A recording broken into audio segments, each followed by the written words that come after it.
Hello, friends. This is Dave Hurwitz, executive editor at ClassicsToday.com, here with 16 TV tunes that I can't live without.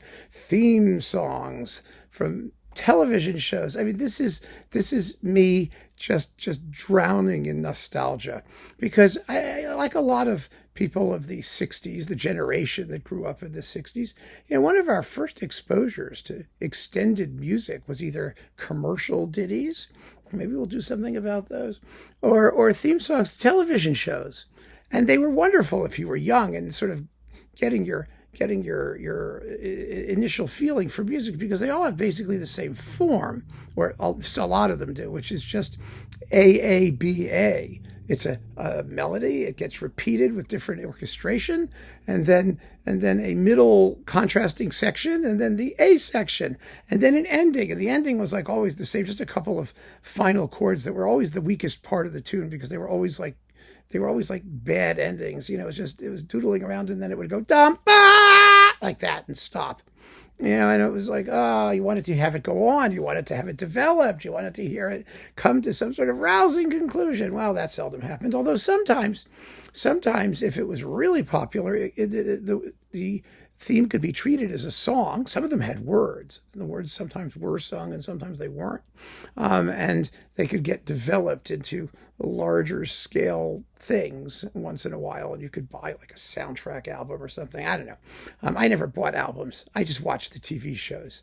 It never occurred to me actually to go out and buy an album with TV tunes in it until I got much older.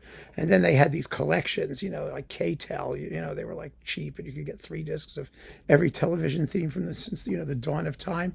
But most of these I just remember. I remember from when I was little, and what fun they were. So here are my 16, and I look forward to your 16 or up to 16. And as I've always said, you can repeat them. You can repeat some of mine if you like mine, and hey, yeah, sure, this is not proprietary. So you ready? Here we go. Number 1, Marius Constant, The Twilight Zone.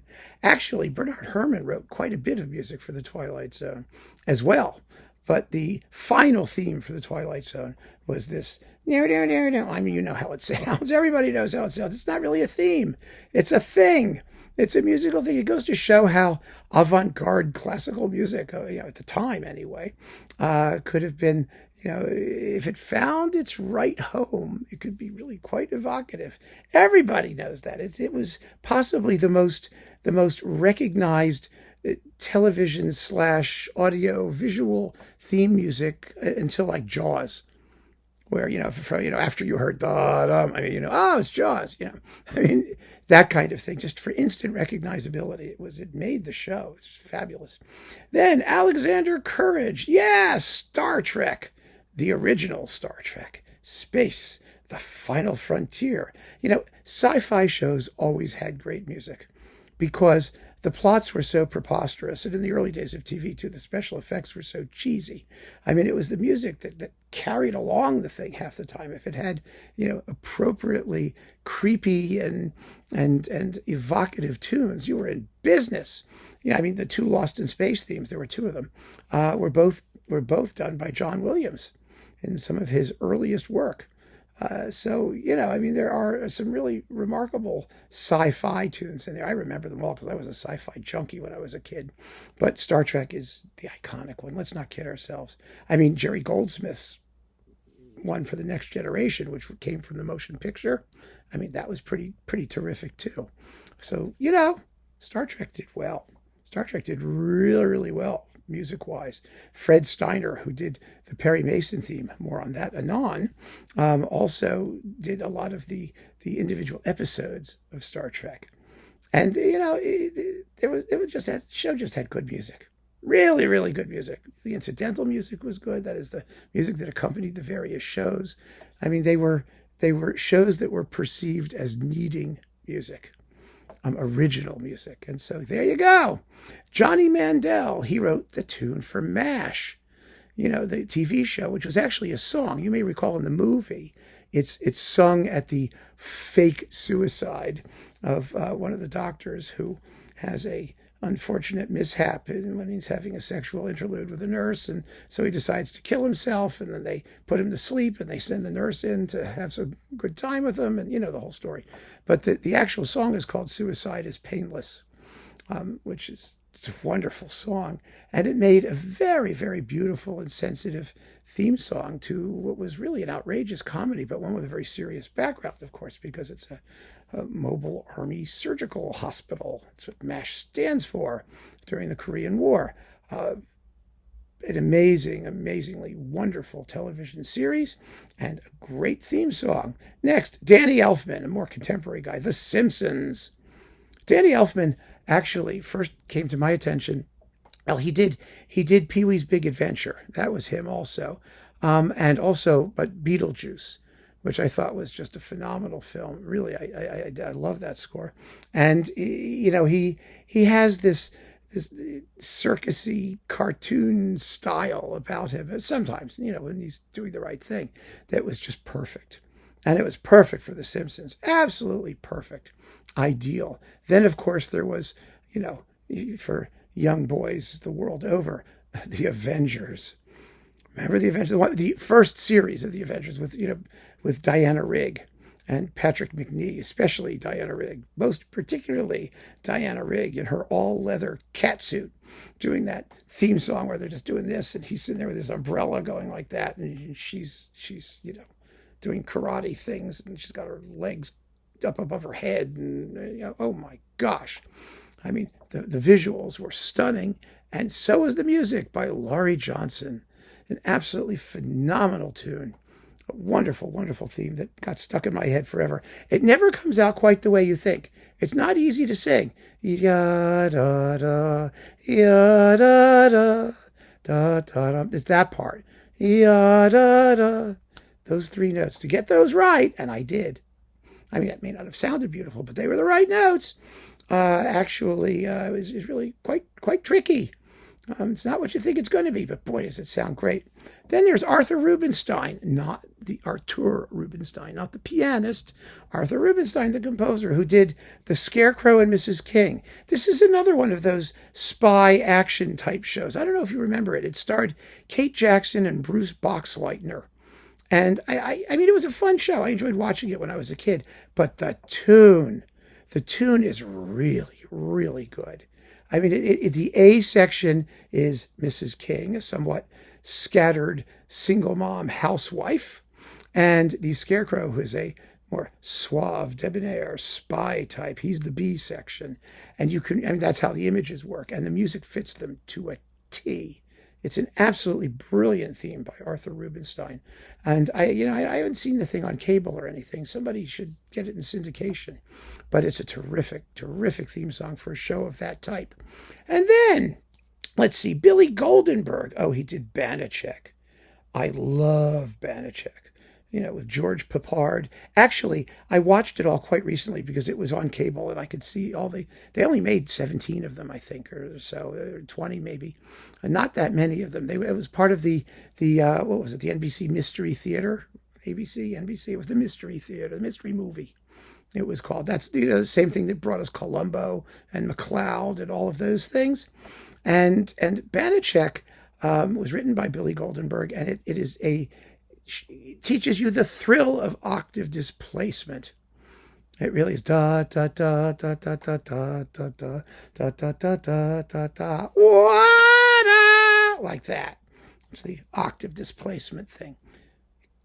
Just snagged me. You know, he's rowing down the Charles River in Boston, and that theme is playing, and I'm just going, oh wow, that sounds so cool. And he was, rich and debonair. He was an insurance adjuster, basically, in those shows, you may recall. And now watching them again, the plots are preposterous. They make no sense whatsoever, and there's no hint as to what really went on. Then at the end, he just explains exactly what happened and solves the whole thing, even though there's no evidence for any of the things that he mentions. And I found it so disappointing watching it again. I have to be honest, because I didn't care about the plots when I was a kid. I liked the music, and I just thought it was fun. The action was all interesting. And, now, of course, I expect there to be some sort of coherent logic. Stupid me. Oh, well, Then we've got Walter Schumann, who is also, sort of, well, this is a very interesting story. It's Dragnet. Now, you know Dragnet. Dum, ba-dum, bum, bum, ba-dum, bum, ba. Remember that? There's actually a march which gets played at the end that's very, very good. I mean, that's the actual theme. We don't hear it until the show is over. But that opening, the opening is just iconic. And it was written by Walter Schumann, who was later accused of plagiarism by none other than Miklos Rózsa, who actually did use it first. But all these TV people, the TV people don't know what they're talking about, because the actual first use of it was Verdi. It's the beginning of the third act of I Vespri Siciliani. And if you listen to that, you'll hear the Dragnet theme. I think it's the third act. It's one of them. It's one of them, but I think it's the third act. And it's the beginning of one of the acts, let's put it that way, but not the first and not the last. So it's got to be like 2 or 3 or something. Oh, wow. The first time I ever heard I Vespri Siciliani, I sat up and said, oh my God, that's Dragnet. And, well, it sort of is. So who knows who got it from where? It might have just been one of those fabulous motives that's just out there in the ether. Dragnet was fun. It had Jack Webb and what's his name, Morgan. There's the two stiffest human beings on television. You would watch them walk down a hallway. They were like mechanical toys, and they never smiled. And Harry Morgan, that was his name, right? And he was later on MASH. And they never smiled. They were stony faced entirely. And they pronounced these moralizing things at criminals, oh gosh, it was fun. It was so much fun. Everything was so 1960s white. It was all so not real. They would go into the worst part of town. It was squeaky clean. Oh gosh, it was so funny. I loved watching that show. There was nothing even vaguely realistic about it, even though the stories you have seen were true. The names have been changed to protect the innocent, and you found out what happened. They may have been true stories, but boy, I'll bet you they didn't look anything like that. The police station was spotless, absolutely spotless. There's not a twig out of place anywhere. Well, maybe they were newer then. Now they look a little bit more worn down. It was a tremendous show. Then we have Henry Mancini, Peter Gunn, of course. Peter Gunn, one of the all-time classic themes. We talked about Peter Gunn. I talked about that in a video just a short time ago because I had the Peter Gunn album. That was a show that had an original jazz score that became an actual best-selling album. And not surprisingly, Peter Gunn is a detective who actually hung out in Mother's, which was a jazz club. So there was always music going on, and that really set the tone for the entire show. It really did. It was just marvelous. And Henry Mancini, of course, went on to do amazing things. Peter Gunn was done by Blake Edwards, by the way, who later went on to do the Pink Panther and all of that stuff. But he had that relationship with Henry Mancini through his entire career. Really rather extraordinary relationship. The Jetsons cartoon. Oh, yes. Done by Hoyt Curtin. Now, Hoyt Curtin was the house composer for Hanna-Barbera cartoons. And he did the Jetsons and the Flintstones and all kinds of stuff like that. Johnny Quest. He did Johnny Quest, which actually has the longest theme I've ever seen in my life for any TV show. It just goes on and on. I used to love Johnny Quest when I was a kid. But looking at it now, because it's on now, there were only 21 of them, I think, 21 episodes. It's just this endless theme thing. Really kind of fascinating. Some people love it because it's so developed. Some people, I thought it was crazy because you had to wait forever until the actual show started. But that's okay. Hoyt Curtin did the Jetsons. I adored the Jetsons.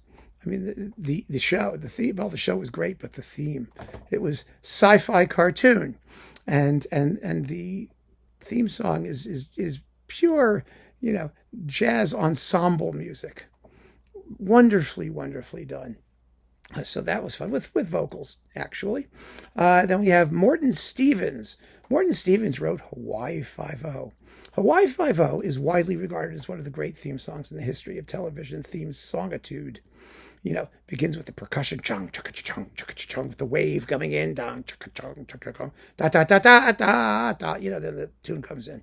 I don't want to do the tune. I'll probably get a copyright claim or something launched against me.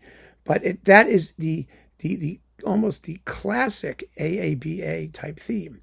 You hear it twice, and then actually I don't know if you hear it, if there's a B and an A. I don't know. All I know is that it's a great tune.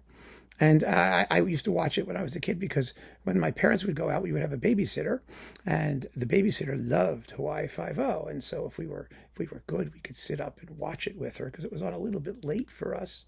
But oh, the wave and the hula girl and Jack Lord sitting up there on the building with the camera zooming in and the giant jet engine and of course Jack Lord, who had like this huge hairdo that like only had one hair blowing in the wind. It was never out of place, no matter what happened to him, unless there was like some sort of awful convulsion of nature, in which case his hairdo would blow slightly this way. You know, I mean, I remember that, you know, quite vividly. But it's on now. You can see Hawaii Five-O, and it is an absolutely fabulous tune.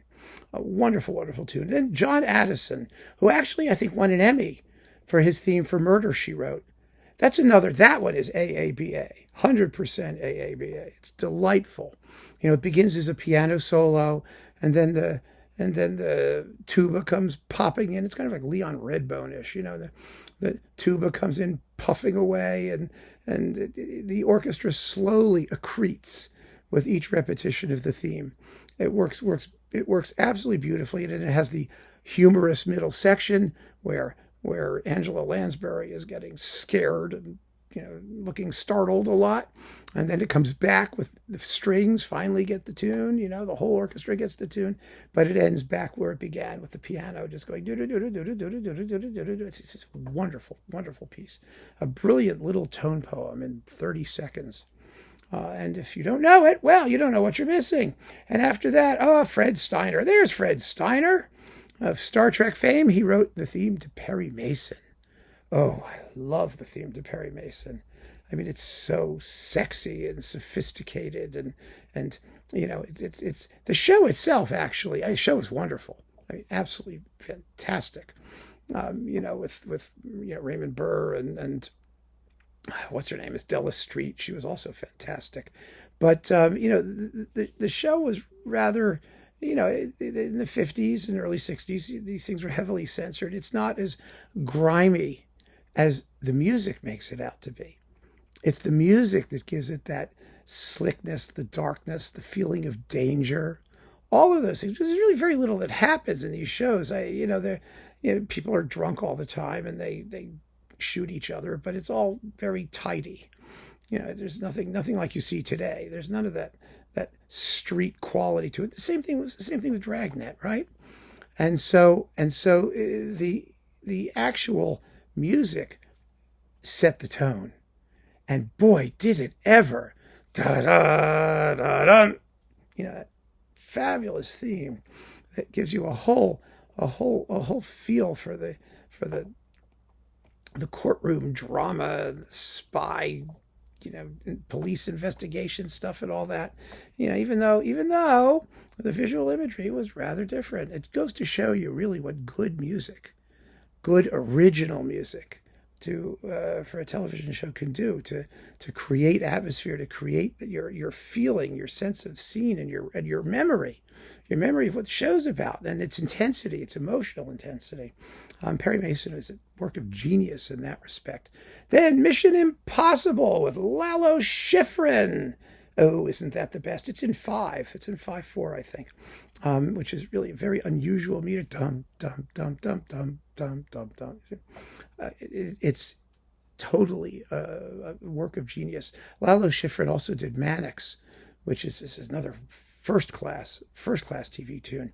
But Mission Impossible is the iconic one. You just can't get away from it. I mean, there's a new Mission Impossible movie coming out which uses a hepped up, more modernized version of it, which I think just sounds awful, because the original, the whole beauty of it was its limited scoring for percussion and flute, basically. I mean, the flute had the tune, and there was the rhythm section underneath, and it was amazing. And the incidental music that was used for the show, which was actually composed by a range of composers. It wasn't just Lalo Schifrin, but they stuck to the basic ensemble. That is snare drum, percussion, flute, trumpet. It's just a very distinctive, small group of instruments that was handled consistently from episode to episode.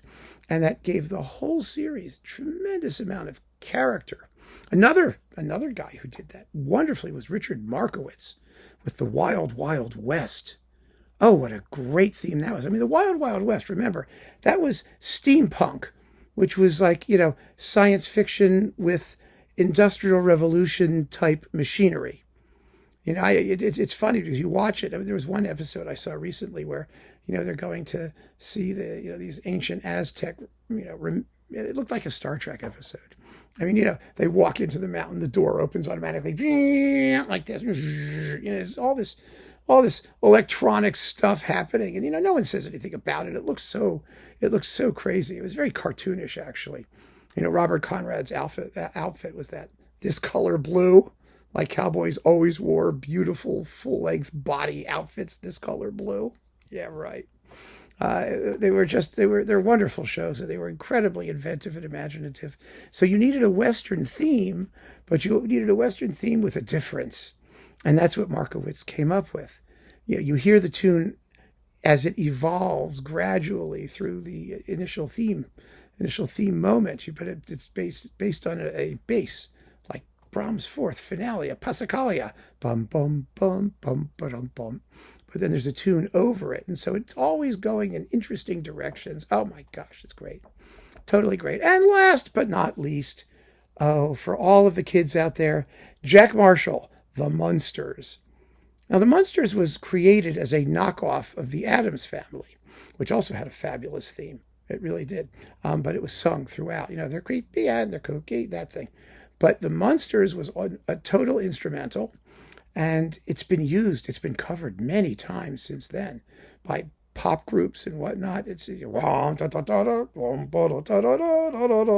really, really nifty, distinctive, weird. It's grotesque. It really is, and it works just perfectly. It had a real 60s pop music vibe, with the electric guitar, whatever it was that played the tune, or a keyboard, something. I don't know what it was playing the tune, but it was brilliantly written, and it was also one of those AABA type themes. The Munsters only lasted a couple seasons, but some shows had theme songs that were so distinctive that they far outlived the actual run of the television show, even if it didn't go into syndication, which the Munsters did, of course.